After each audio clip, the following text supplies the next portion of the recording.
Hello friends, welcome to the day 12 of the video. ठीक है, तो आज की वीडियो में हम पढ़ने वाले हैं sum rule, product rule and permutation and combination. तो अभी तक हमने डे 11 तक क्या क्या कवर किया है। हमने जो मैंने आपको फर्स्ट डे में बताया था, जो 33 डेज चैलेंज वाली वीडियो थी, उसमें अब मैंने आपको बताया था कि हम ऐसे ऐसे स्टेप बाय स्टेप कवर करेंगे। हमारी पूरी ग्राफ थ्योरी कवर हो गई है, हमारे regular expression, regular language, DFA वगैरह हमारे सब खत्म हो गए हैं। हमारी पूरी ग्राफ थ्योरी अब हमारी कंप्लीट हो गई है। We are starting the next topic which is permutation and combination and probability. ठीक है, तो ये टॉपिक्स हमारा इन 3 दिनों में खत्म होने वाला है, और जो प्रोबेबिलिटी है वो कुछ हमारा इस वाली 4th क्लास में खत्म होगा। ठीक है, तो अब सबसे पहले हम स्टार्ट करते हैं आज की वीडियो, जो है डे 12, जिसमें sum rule, product rule, permutation and combination है। ओके, सो स्टार्ट करते हैं। सबसे पहले हम पढ़ने वाले हैं सम रूल। ठीक है, परमुटेशन एंड कॉम्बिनेशन का हम थोड़ा बेसिक पढ़ेंगे, सारा परमुटेशन एंड कॉम्बिनेशन आज नहीं पढ़ पाएंगे बिकॉज वीडियो लेंदी हो जाएगी। ओके, सो फर्स्ट है हमारा सम रूल। अब देखो सम रूल होता क्या है। सबसे पहले मैं इसकी डेफिनेशन लिखूंगी जो कि आप एग्जाम में आती है, सम रूल और प्रोडक्ट रूल की। और सम रूल और प्रोडक्ट रूल जो दो ऐसे टॉपिक हैं जो एग्जाम में काफ़ी बार पूछे जाते हैं। ठीक है, sum rule is for finding the probability of either of two events that cannot occur simultaneously। ठीक है, तो ये है हमारा सम रूल की डेफिनेशन। अब देखो, अगर मैं आपको सम रूल का फॉर्मूला लिख के बताऊं, मैं इसको भी एक्सप्लेन करूंगी, सो डोंट वरी। सो ये हमारा सम रूल का फॉर्मूला है। अब देखो सम रूल क्या कहता है। Sum rule is for finding the probability of either of two events that can not occur simultaneously. मतलब कि सम रूल उन इवेंट्स की प्रोबेबिलिटी निकालता है, उन दो इवेंट्स की प्रोबेबिलिटी निकालता है जो एक साथ कभी होते ही नहीं। और इसका फॉर्मूला क्या है, probability of A plus probability of B. ठीक है, इसी तरह हमारे पास एक प्रोडक्ट रूल भी है। तो देखो, अगर हम प्रोडक्ट रूल की बात करें, सो प्रोडक्ट रूल क्या कहता है, product rule for finding the probability of both of two events that are independent। independent मतलब जो किसी पे भी डिपेंडेंट ना हो। ठीक है, देखो हम उसमें प्रोबेबिलिटी को प्लस कर देते हैं, हम इसमें मल्टीप्लाई करते हैं। ऐसा क्यों? क्योंकि हमारा सम रूल जो है वो उन इवेंट्स की प्रोबेबिलिटी फाइंड करता है जो एक साथ कभी हुए ही नहीं, और प्रोडक्ट रूल उन इवेंट्स की प्रोबेबिलिटी फाइंड करता है जो इंडिपेंडेंट है, मतलब कि वो एक दूसरे पे डिपेंडेंट है ही नहीं, वो अपना है, मतलब कि एक इवेंट अपने आप में हो रहा है। ठीक है, तो सपोज करो मैं अगर आपको एग्जाम्पल दूं, देखो जो प्रोबेबिलिटी है, the probability that the next person walking in class will be a student, and the probability the next person will be a teacher। तो देखो यहाँ पे एक सिंपल सा मतलब है, प्रोबेबिलिटी जो है next person walking in the class, मतलब कि अब जो क्लास, अगर हम क्लास में बैठे हैं, क्लास में आपको आ रहा है तो वो स्टूडेंट भी हो सकता है, और प्रोबेबिलिटी ये भी है कि वो नेक्स्ट पर्सन टीचर भी हो सकता है। ठीक है, तो इसे जो है हम एक एग्जांपल के तौर पे कह सकते हैं। ठीक है, अगर प्रोबेबिलिटी स्टूडेंट की, सपोज करते हैं अगर मैं आपको एक क्वेश्चन दूं, इफ प्रोबेबिलिटी, ये जस्ट बेसिक है, if probability of person being a student is 0.8।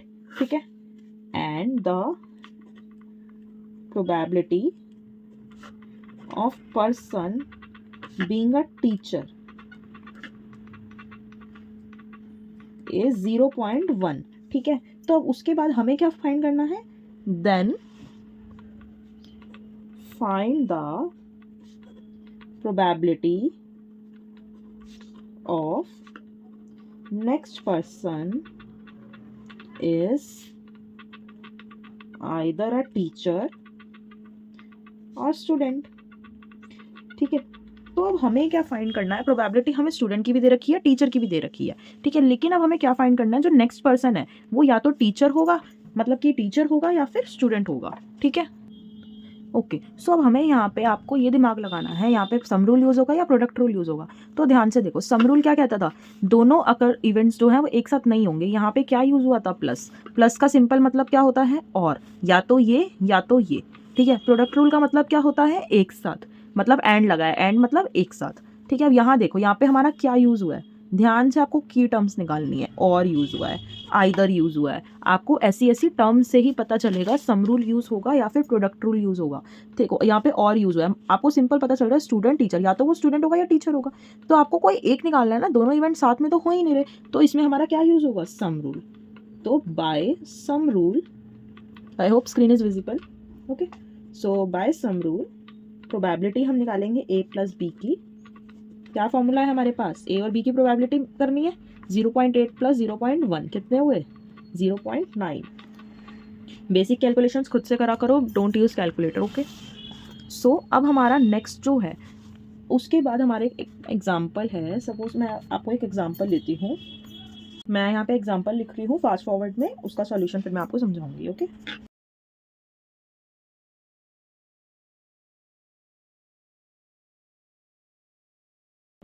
तो देखो यहाँ पे अब हमारा क्या है, a next company with just 2 employees A and B.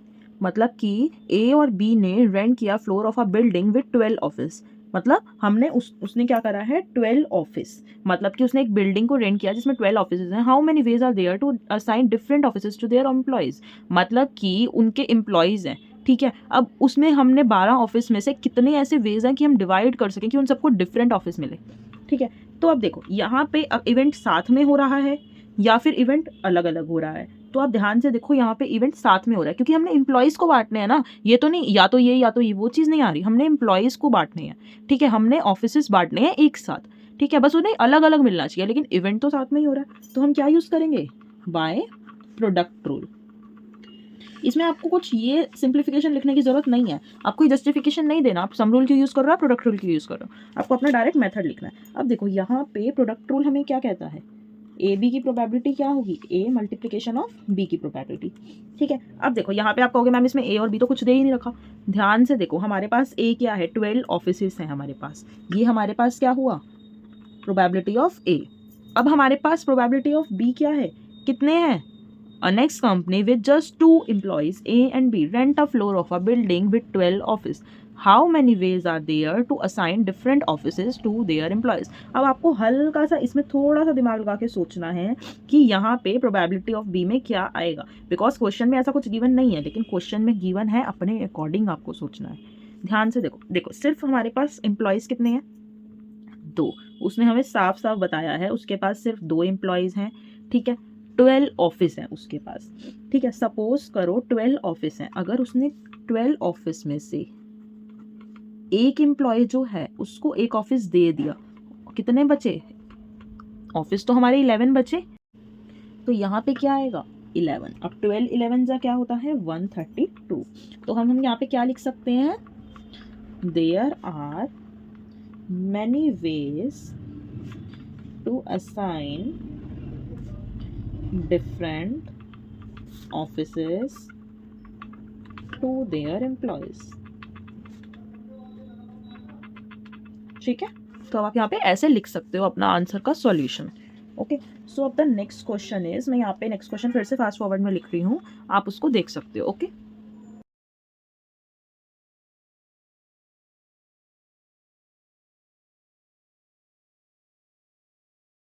तो देखो यहाँ पे क्वेश्चन क्या कह रहा है, ये सब ना इसमें से कुछ क्वेश्चंस एग्जाम क्वेश्चंस हैं। ओके, सो आपको थोड़ा ध्यान से पढ़ना है। देयर आर 50 बॉयज़, 50 बॉयज़ हैं, गर्ल्स कितनी हैं, 61।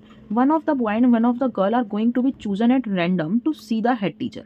मतलब कि 50 बॉयज़ में से और 61 गर्ल में से एक बॉय और एक गर्ल जो है वो रैंडमली चूज करेंगे, मतलब कि हेड टीचर को देखने के लिए। ठीक है, find number of possible ways of different pairs that can be chosen, मतलब कि इन दोनों में से कौन कौन से डिफरेंट पेयर निकल सकते हैं, हमें उसका वो निकालना है। अब देखो अगेन हमारे पास क्या वो है, प्रोडक्ट रूल यूज़ करेंगे या सम रूल, इसमें सम रूल यूज़ हो सकता है, हमें अलग अलग नहीं, मतलब कि हमें जो है या तो ये या तो वो चीज़ नहीं चूज़ करनी, हमें एक साथ पेयर्स निकालने हैं। तो क्या यूज़ होगा, by product rule. According to product rule हमारे पास बॉयज़ कितने हैं, 50, गर्ल्स कितनी हैं, 61। तो अब हम अगेन क्या करेंगे, ए बी की प्रोबेबिलिटी निकालने के लिए 50 इंटू 61 कितना आएगा, 6 5 जा 30,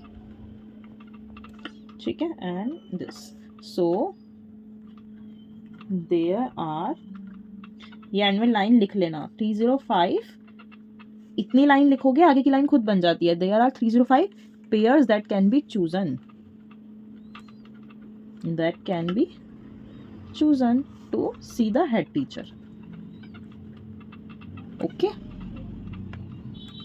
ठीक है, तो ये हुआ हमारा क्वेश्चन। अब इसके बाद हमारे पास एक दो क्वेश्चन और हैं, तो हम उन्हें पढ़ते हैं।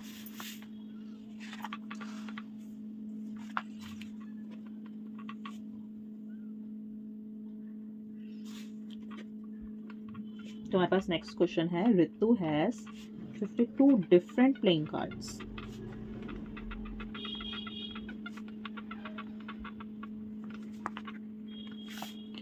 She gives one card to A, one card to B, one card to C. In how many ways, different ways, she do it? अब देखो ये क्वेश्चन क्या कह रहा है, ऋतु के पास टोटल 52 कार्ड्स हैं, ठीक है, उसके पास टोटल कितने कार्ड्स वाले क्वेश्चन, डाइस वाले क्वेश्चन बहुत आते हैं, ठीक है, टोटल क्या है 52 कार्ड्स। उसने एक कार्ड ए को दिया, एक कार्ड बी को दिया, एक कार्ड सी को दिया, तो ये कितने वेज में वो कर सकती है।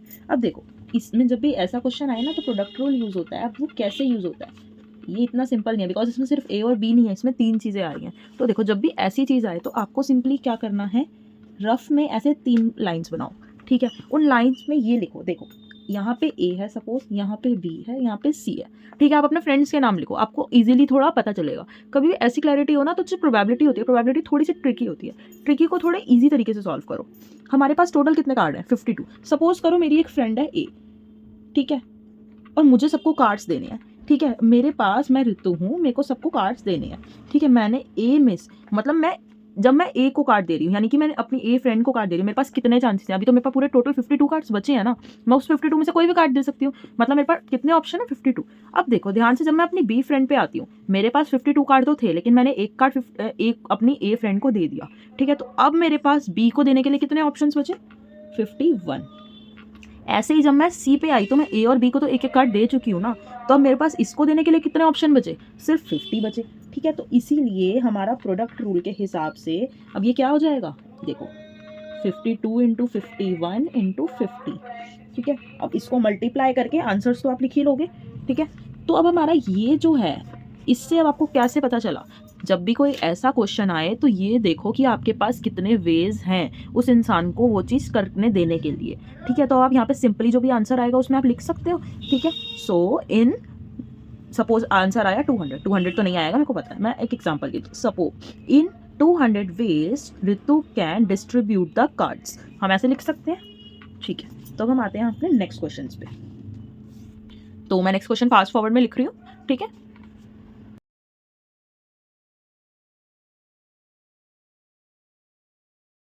तो फ्रेंड्स देखो क्वेश्चन तो इतना बड़ा है, इसका आंसर सिर्फ सिंपल सा होने वाला है। 2 मिनट वीडियो को पॉज करके क्वेश्चन को देखो और इसका सॉल्यूशन गेस करो, ठीक है। तो अब चलो क्वेश्चन पढ़ते हैं। A student can choose a computer project from one of the 3 list, उसके पास 3 लिस्ट है, उसमें से उसे कंप्यूटर प्रोजेक्ट चूज करना है। 3 list contain 23, 15 and 19 possible projects, मतलब कि ये इतने पॉसिबल प्रोजेक्ट हैं। No project is on more than 1 list, ठीक है, मतलब कि कोई भी प्रोजेक्ट जो है एक लिस्ट से ज़्यादा नहीं होना चाहिए। How many possible projects are there to choose from, मतलब कि हम इसमें से कितने प्रोजेक्ट्स चूज कर सकते हैं, ठीक है, मतलब कि उसे एक ही प्रोजेक्ट चूज करना है, लेकिन 3 उसके पास लिस्ट है, एक उसके पास इसकी लिस्ट है, किसकी लिस्ट है, किसकी लिस्ट है, ठीक है। तो अब इसमें से 3 एक ही प्रोजेक्ट चूज करना है, इसमें क्या यूज़ होगा, सम रूल या प्रोडक्ट रूल, गेस करो, सोचो, वीडियो को पॉज करो, सोचो और मुझे बताओ, ओके। सब इसमें हमारा यूज़ होगा सम रूल, बिकॉज उसे एक प्रोजेक्ट चूज करना है, उसे सब कुछ साथ में नहीं करना, उसे या तो एक ही प्रोजेक्ट, जैसे हमारी पहली कंडीशन थी ना, या तो ये या तो ये, तो उसे सिर्फ एक ही प्रोजेक्ट चूज करना है हज़ारों में से, ठीक है, या 1000 नहीं है लेकिन जितने भी हैं उसे सिर्फ एक करना है, तो हमारा सिर्फ सम रूल यूज़ होगा, ठीक है। So according to sum rule, simple सा आंसर है, मैं यहाँ पे पूरा नहीं लिख रही, बस इन दोनों तीनों को आपको प्लस करना है। 9 + 3 12, 12 + 5 7 और यहाँ पे 57। ठीक है, तो अब हम यहाँ पे क्या लिख सकते हैं, 57 possible projects are there to choose from. Okay, तो आपको ऐसे आंसर्स लिखने हैं। ठीक है, पूरा लाइन यहाँ पे मैंने शॉर्ट में लिख के दिखाया है। अब हम आते हैं अपने परमुटेशन एंड कॉम्बिनेशन पे, जो कि बहुत इंपॉर्टेंट टॉपिक है, एग्जाम में बहुत आता है। मार्क्स, परमुटेशन, कॉम्बिनेशंस, प्रोबेबिलिटी, ये सब काफ़ी आता है। ठीक है, और खास करके परमुटेशन एंड कॉम्बिनेशन, ये आपने अपने 9th-10th में भी पढ़ा होगा, आई एम श्योर। ठीक है, ओके। अब देखो, इसकी मैंने एक सिंपल सी टेबल बना रही हूँ जो आपको थोड़ा हेल्प करेगी, जो मैंने अपने टाइम पे भी बनाई थी।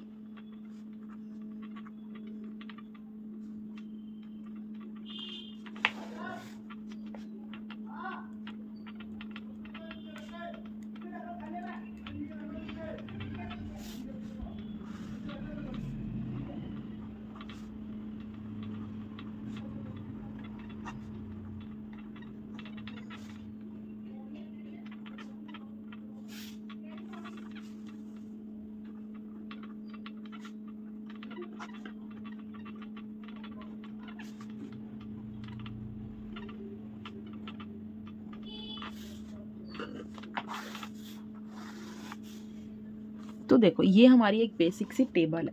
देखो, जब भी हमारे पास परमुटेशन का केस आएगा, परमुटेशन क्या होता है, कॉम्बिनेशन क्या होता है, अभी पढ़ते हैं।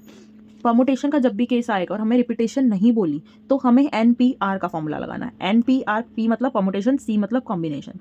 ठीक है, इसका फॉर्मूला क्या होता है, N factorial N minus R factorial. जिसको फैक्टोरियल नहीं पता, मैं उसको अभी बताती हूँ, 2 मिनट वेट करो आप। ठीक है, अनलिमिटेड रिपीटेशन के केस में हमारा N की पावर R होता है।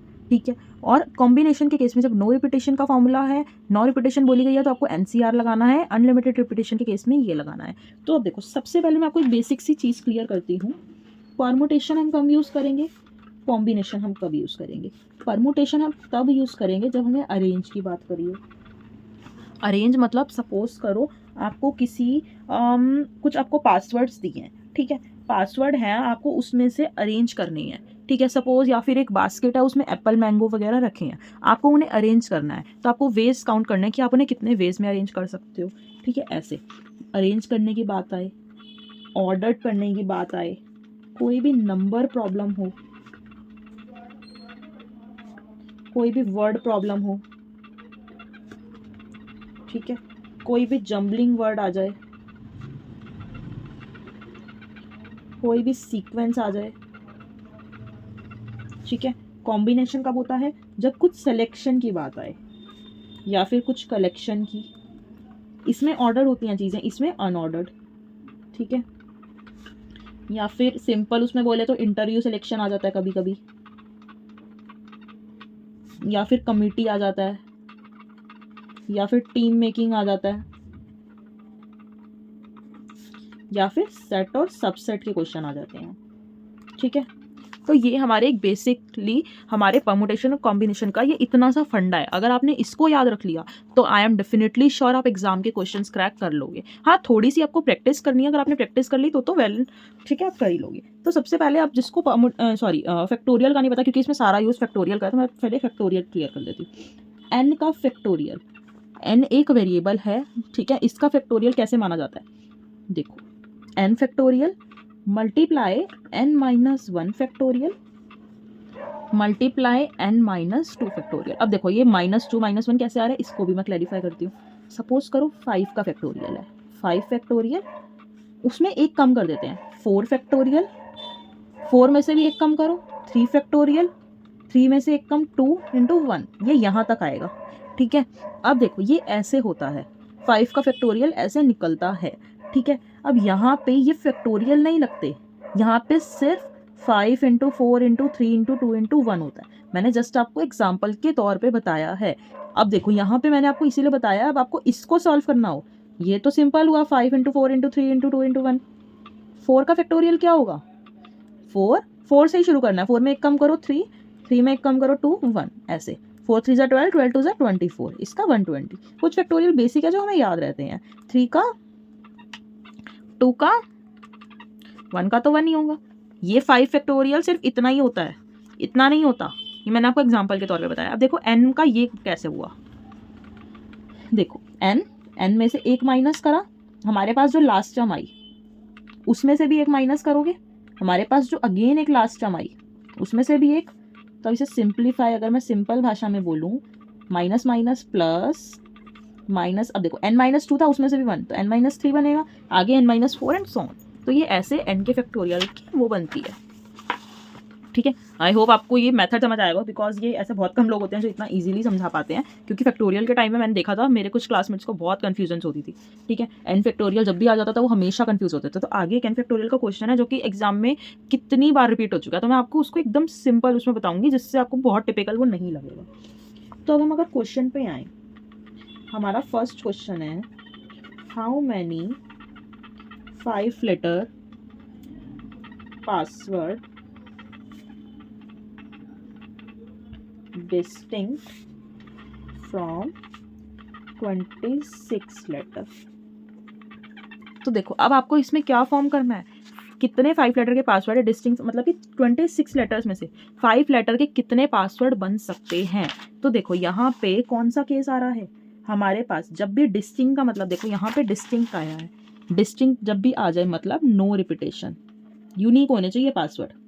ये नहीं पासवर्ड ए ई वापस से ए बना दिया, वापस से आई बना दिया, नो, पांचों लेटर जो भी आएंगे वो यूनिक होंगे। ठीक है, देखो अब हमें इसमें क्या करना है, हमें एक अरेंज करना है, पासवर्ड्स को अरेंज करना है, मतलब परमुटेशन हुआ। ठीक है, रिपीटेशन भी नहीं चाहिए, नो रिपीटेशन का केस हुआ, सिंपल सा फॉर्मूला पता चल गया, इजी हुआ, NPR। एन क्या है हमारा, 26 लेटर्स हैं हमारे पास टोटल। आर क्या है हमारे पास, 5 लेटर का पासवर्ड हमें फॉर्म करना है। ठीक है, अब देखो यहाँ पे जब NPR दे रखा है मतलब कि 26PR। ठीक है, इसका फॉर्मूला अभी मैंने क्या बताया था, देखो n फैक्टोरियल n-r फैक्टोरियल। ठीक है, n मतलब 26 फैक्टोरियल, n-r मतलब कि यहाँ पे क्या आएगा 5 और 26 - 5 का फैक्टोरियल। ठीक है, तो देखो यहाँ पे 26 फैक्टोरियल हुआ, यहाँ कितना हुआ 21 फैक्टोरियल। अब इसको इतना सिंप्लीफिकेशन करने की जरूरत नहीं है, 26 से 1 तक जाओगे, 21 से 1 तक, फिर उनको डिवाइड करोगे, नो वे। जब भी नीचे छोटा हो ऊपर बड़ा हो तो देखो क्या करेंगे, ऊपर वाले को तो हम खोल सकते हैं ना एक एक कम करके, इसको आप खोल सकते हो, बस यहीं तक खोलोगे, आगे नहीं खोलोगे। यहाँ क्या है, लास्ट वाला तो फैक्टोरियल रहता है जब तक वो 1 तक नहीं खुल जाता, ये इससे ये कैंसिल हो गया। अब सिर्फ आपको इनको मल्टीप्लाई करके आंसर लेना है। ठीक है, तो इनको मल्टीप्लाई करके जो भी आंसर आएगा उतने वेज हैं जिससे आप 5 लेटर का पासवर्ड बना सको 26 लेटर में से। ठीक है, तो ये आपका एक क्वेश्चन है जिसका आप में बेसिक आपको फैक्टोरियल क्लियर हो गया होगा। ठीक है, अब देखो एक क्वेश्चन हमारे पास आता है, how many ways 10 people placed in 5 seats। देखो 10 people को बिठाना है 5 seats में। ठीक है, तो अब देखो किसका केस है ये, हमारे पास अरेंज करना है हमें। ठीक है, और सीक्वेंस में बिठाना है, सीक्वेंस होना हो लेकिन अरेंज तो करना ही है, तो परमुटेशन का केस हुआ, रिपीटेशन हम नहीं कर सकते, तो हमारा सिमिलरली अगेन वही हुआ, NPR। एन क्या हुआ 10, क्योंकि 10 लोगों को बिठाना है, R क्या हुआ 5, इसको आप सही से लिख सकते हो अपने अकॉर्डिंग। ठीक है, तो हमारा क्या हुआ 10P5। 10P5 मतलब n फैक्टोरियल n-r, 10 - 5 फैक्टोरियल। मैं डायरेक्ट लिखती हूँ लेकिन आप लोगों के लिए मैं पूरा लिख रही हूँ। अब इसको अगेन ऊपर वाले को खोलो,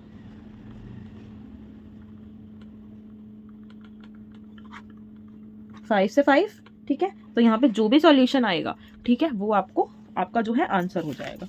ओके, सो फ्रेंड्स मैं यहाँ पे कुछ क्वेश्चंस और लिख रही हूँ जिसके सॉल्यूशंस मैं बताऊंगी तो अभी, लेकिन मैं अभी आप वीडियो को पॉज करके लिख रही हूँ तो फिर मैं उसके सॉल्यूशन बताऊंगी। ओके,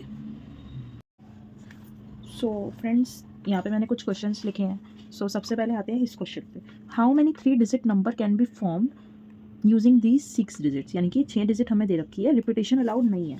मैंने क्या बोला, जब भी ऐसा कोई केस आए, सबसे पहली बात तो रिपीटेशन अलाउड नहीं है, तो आप इस पर भी जा सकते हो।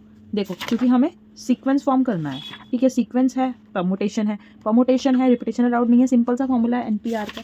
ठीक है, NPR का वैसे तो फॉर्मूला है ही, एन हमारे पास टोटल 6 डिजिट है, ठीक है, और R कितना होगा, हमें 3 डिजिट का नंबर फॉर्म करना है। 6p3 वैसे भी बन रहा है।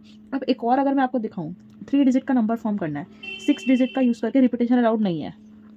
6 वेज हैं यहाँ पे हमारे, ठीक है। ध्यान से देखो, यहाँ पे हमारा जब भी पहली डिजिट में लिखोगे, यहाँ पे इन 6 डिजिट में से कोई भी डिजिट लिख सकते हो, लेकिन जब एक डिजिट यहाँ पे आ गई तो यहाँ पे तो ऑप्शन 5 ही बचेंगे ना, ठीक है, और यहाँ ऑप्शन फिर 4 बचेंगे क्योंकि 2 डिजिट हमारी यूज़ हो गई और हमें रिपीट भी नहीं करनी।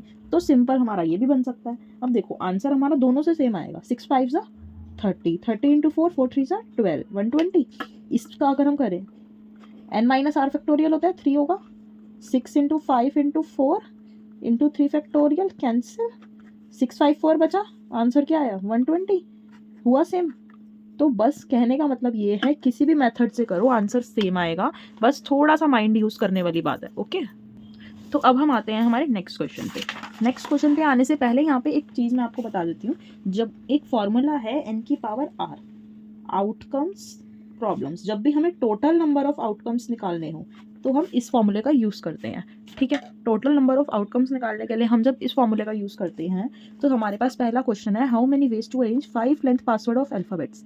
5 लेंथ का पासवर्ड अरेंज करना है, ठीक है। तो अब हमें यहाँ पे टोटल नंबर ऑफ आउटकम से निकालने हैं। अब टोटल क्या होगा, टोटल लेटर्स कितने होते हैं 26, कितने के करने हैं 5, ठीक है। तो लिखोगे कैसे इसे, ऐसे, total number of outcomes n की पावर r 26 की पावर 5। इसको सॉल्व करके आंसर बता देना। ओके, देखो नेक्स्ट क्वेश्चन है, 2 teams plays 10 games, how many results are possible. देखो हमारे पास सिर्फ 2 टीम्स हैं जिन्होंने 10 गेम्स खेले हैं, ठीक है। अब सोचने वाली बात ये है, रिजल्ट क्या हो सकते हैं। अगर A टीम जीती, वो जीत सकते हैं, B टीम भी जीत सकती है, ठीक है, या फिर ड्रॉ हो सकता है, यही हो सकता है, यही रिजल्ट होगा। या A टीम जीतेगी या B टीम जीतेगी, जो जीतेगी दूसरी वाली हारेगी, या फिर ड्रॉ होगा। तो 3 पॉसिबल वेज हैं। पॉसिबल वेज कितने हैं 3, n की पावर r ही लगेगा, लेकिन कैसे लगेगा, पॉसिबल वेज 3 हैं, गेम्स कितनी हुई 10, ऐसे लगेगा, ठीक है। तो दिस इज द आंसर। ऐसे सोच के आपको आंसर देना है, इतना जल्दबाजी नहीं करनी। परमुटेशन है, कॉम्बिनेशन है, परमुटेशन कॉम्बिनेशन प्रोबेबिलिटी सब कंफ्यूजिंग है, थोड़ी प्रैक्टिस करोगे अपने आप आ जाएगा। ओके, देखो नेक्स्ट क्वेश्चन है, 10 times dice will throw, first and last dice is known to be even number, find number of possible ways to arrange this. देखो 10 टाइम्स डाई थ्रो हुआ है, ठीक है। जब भी ऐसे हुआ, मैंने अभी आपको क्या बताया, ऐसे वाले ब्लैंक्स बना लिया करो। देखो 1 2 3 4 5 6 7 8 9 10 टाइम्स मैंने बना लिया। अब देखो 10 टाइम्स डाइस थ्रो हुआ है, डाइस में टोटल नंबर ही कितने होते हैं 1 2 3 4 5 6, यही 6 नंबर यूज़ होते हैं। यही 6 नंबर जब डाइस में यूज़ होते हैं, उसने क्या बोला, फर्स्ट और लास्ट डाइस पे इवन नंबर ही आएगा, ठीक है। अब देखो आप इसमें रिपीट तो कर ही सकते हो ऑब्वियसली, क्योंकि हमारे 6 नंबर्स हैं, 10 प्लेस हैं, ठीक है। तो 10 प्लेस में से अब ऑब्वियसली रिपीट ही होंगे, वरना तो कुछ आएगा ही नहीं। अब देखो जब इवन नंबर फर्स्ट और लास्ट डाइस पे आ रहा है, फर्स्ट और लास्ट डाइस पे क्या आ सकता है, इनमें से इवन नंबर क्या है 2 4 6, इसमें भी 2 4 6, ठीक है। तो देखो यहाँ पे अब इनमें हमारे पास सिर्फ 3 ही ऑप्शन है, ठीक है। और इसमें हमारे कितने ऑप्शंस बचे, बाकियों में पूरे के पूरे 6 ऑप्शंस बचे। 1 से लेके 6 तक कुछ भी आ सकता है, उसने ऐसी कोई कंडीशन दी नहीं हमें। तो हमारा क्या हो गया, देखो 6 की पावर कितने हुए, 8 हुए, 6 की पावर 8 इंटू 3 3 ज़ा 9, तो ये हमारा ये आंसर हुआ, ठीक है। ऐसे हमें फॉर्म करना है। तो देखो नेक्स्ट क्वेश्चन है हमारे पास, 5 फिजिक्स की बुक है, 3 मैथ्स की बुक है, 2 इंग्लिश की बुक्स है, how many ways to arrange them in book shelves. Book shelves में कैसे अरेंज करोगे इनको। तो अब देखो यहाँ पे अरेंज करना है मतलब परमुटेशन है, रिपीटेशन नहीं है, NPR। लेकिन क्या यहाँ पे सिर्फ NPR से फॉर्मूले से काम बनेगा, नो, बिकॉज यहाँ पे हमें सिंपल दे रखा है। उसने देखो टोटल बुक्स कितनी है, जब भी ऐसा कोई क्वेश्चन आए ना, टोटल बताओ कितनी है, 5 3 2, 10 हुए। 5 फिजिक्स की बुक्स हैं, मतलब कि 5 फैक्टोरियल, 3 मैथ्स की बुक्स हैं, 3 फैक्टोरियल, 2 इंग्लिश की बुक्स हैं। आंसर में पहले पूरा लिखना कि गिवन क्या क्या है, उसके बाद आप ये कर रहे हो। अब देखो इसको बस सॉल्व कर दो, 5 तक खोल लो, 5 फैक्टोरियल से 5 फैक्टोरियल कैंसिल, 3 फैक्टोरियल था, 3 को पूरा खोलो, 2 तो 2 ही होगा, ठीक है। अब देखो 3 3 ज़ा, ठीक है, उसके बाद 2 4 ज़ा, 2 2 ज़ा, तो कितना हुआ ये 10 3 ज़ा 30 इंटू 2 इंटू 7 5 ज़ा 30 इंटू 6, 35 इंटू 6, ठीक है, तब जो भी आएगा आप कैलकुलेट कर लो। ठीक है, तो 32 ज़ा 16 टू 6 आएगा 30 18 210, तो ये हमारा आएगा 2520। Okay, so this is the answer.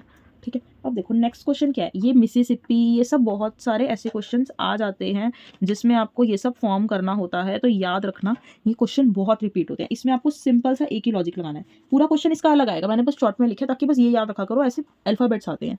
ठीक है, एम कितने हैं इसमें, टोटल नंबर ऑफ एम कितने हैं 1, आई कितनी बार आ रहा है 3 बार, एस कितनी बार आ रहा है 4 बार, पी कितनी बार आ रहा है 1, और कुछ लेटर बच रहे हैं नो।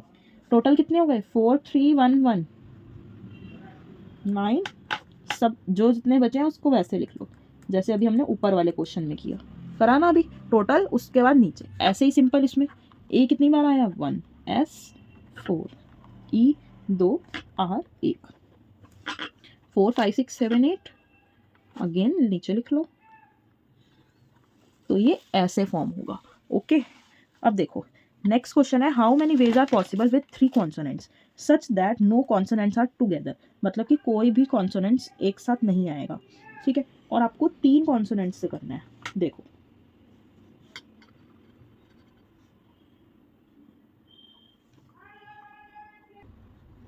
तो अब देखो ये किसका केस है, हमें क्या करना है इसमें, एक तरह से हमें इसमें अरेंज करना है। अरेंज का भी हमने फॉर्मूला क्या पढ़ा था, देखो कौन सा केस है ये हमारा, ये नो रिपीटेशन का केस है। नो रिपीटेशन मतलब NPR।